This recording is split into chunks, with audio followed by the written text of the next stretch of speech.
वेळेवर सगळं बदलून जातं, शब्द, नातं, प्रॉमिसेस आणि ती जवळची व्यक्ती पण.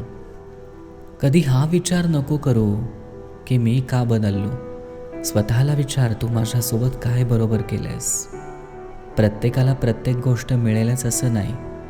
मी नेहमीच माझ्या आवडत्या व्यक्ती गमावल्यात. तिचं प्रेम मिळावं हीच एक शेवटची इच्छा होती, पण नशिबाने खेळ असा मांडलाय की ती कोणा दुसऱ्याची झाली. कधी शब्दात तर कधी डोळ्यात दिसतं. प्रेम म्हणजे काय ते फक्त मनालाच समजतं. तुला कोणीही आवडत असलं तरी माझं प्रेम कमी होणार नाही. तुझ्याशिवाय या काळजात दुसरी कोणी कधी येणार नाही. तू त्याची झालीस तरी ओढ मात्र कायम असेल. माझ्या आयुष्यातील शेवटचं पानही फक्त तुझ्याच नावाचं असेल. प्रेम हे जबरदस्तीनं मिळत नाही हे मलाही ठाऊक आहे, पण तिला दुसऱ्यासोबत बघून मन मात्र खूप रडतं.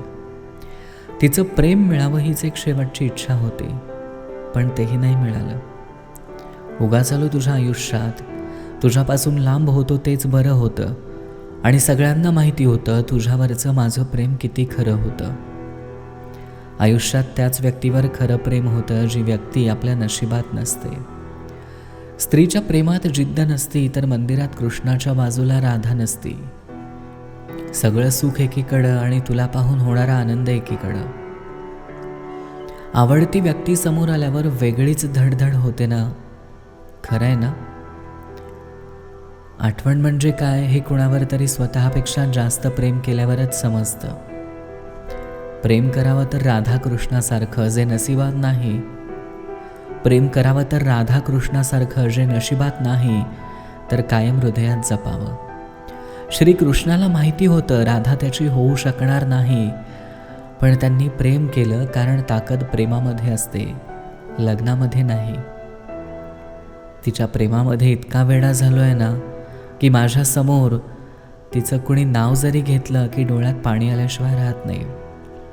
डोळ्यांना आवडलं म्हणजे प्रेम नाही. ज्याला बघून हृदय धडधडतं तेच असतं खरं प्रेम. आवडती व्यक्ती कितीही चुकली तरी सांभाळून घ्यावं लागतं, कारण चुकीपेक्षा ती व्यक्ती महत्त्वाची असते. दिवसभर सगळ्यांसोबत दिसल्यानंतर रात्री कोणाच्या तरी आठवणीत रडावं लागतं. बाळा, क्षणाक्षणाला तुझं नाव तोंडावर असतं. कसं सांगू तुला, हे मन तुला किती मिस करतंय. प्रेम काय असतं हे केल्यावर नाही तर गमावल्यावरच समजतं. असं म्हणतात की प्रेम विसरायचं असेल तर प्रेम सोडावं लागतं, आणि आठवण विसरायची असेल तर मरावं लागतं. कोण करेल माझ्यावर प्रेम, इतका मी सुंदर नाही. मला आवडणारी ती होती, पण तिला आवडणारा मी नाही.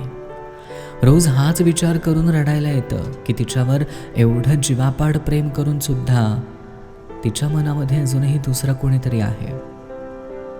अगं वेडे, मला आणि माझ्या देवालाच माहिती आहे की मी तुझ्यावर किती प्रेम करतोय. मी देवाला विचारलं, देवा तू त्या व्यक्तीला का नाही माझं केलंस. माझा खूप जीव होता रे तिच्यावर. देवाने पण हसून उत्तर दिलं, अरे वेड्या, मी तिला तुझाच बनवणार होतो, पण तिनं कधी तुला माझ्याकडे मागितलंच नाही.